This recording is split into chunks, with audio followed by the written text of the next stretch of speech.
Mari mengenal tentang proyek penguatan profil pelajar Pancasila. Bagaimana tahapan pelaksanaan proyek? Yang pertama, kita harus melakukan perencanaan proyek, di mana ada 6 tahapan, yaitu 1. Merancang alokasi waktu dan dimensi profil pelajar Pancasila.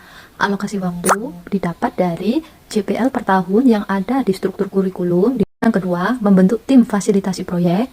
Yang ketiga, identifikasi tingkat kesiapan satuan pendidikan. Yang keempat, pemilihan tema umum.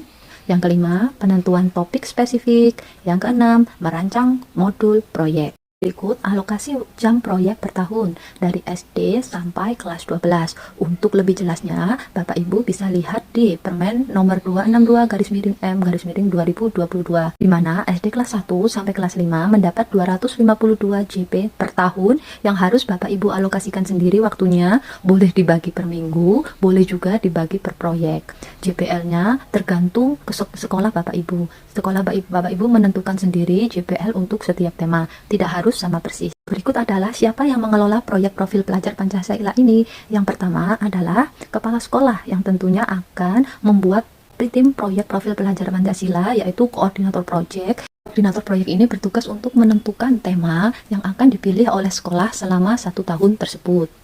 Yang kedua, ada fasilitator proyek, yaitu Bapak Ibu guru yang memegang kelas-kelas tersebut. Tim fasilitator proyek mendampingi peserta didik untuk melaksanakan proyek tersebut. Tidak hanya guru kelas, tetapi juga guru mapel yang jamnya diambil atau dikurangi untuk pelaksanaan profil proyek pelajar Pancasila.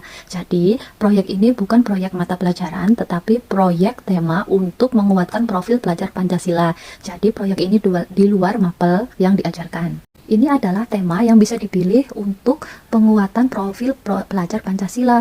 Ada 7 tema.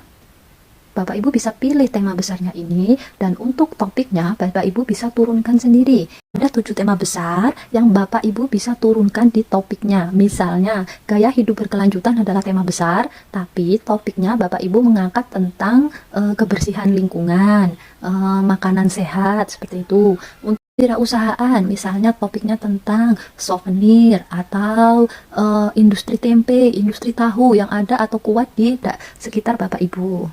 Yang ini adalah tentang tahap-tahap tentang pemilihan tema. Ada tahap awal, tahap berkembang, dan tahap lanjutan. Di tahap awal, sekolah menentukan 2 tema untuk SD dan 3 tema untuk SMP dan SMA di awal tahun pelajaran. Jadi 2 tema untuk 1 tahun pelajaran dan 3 tema untuk SMP dan SMA.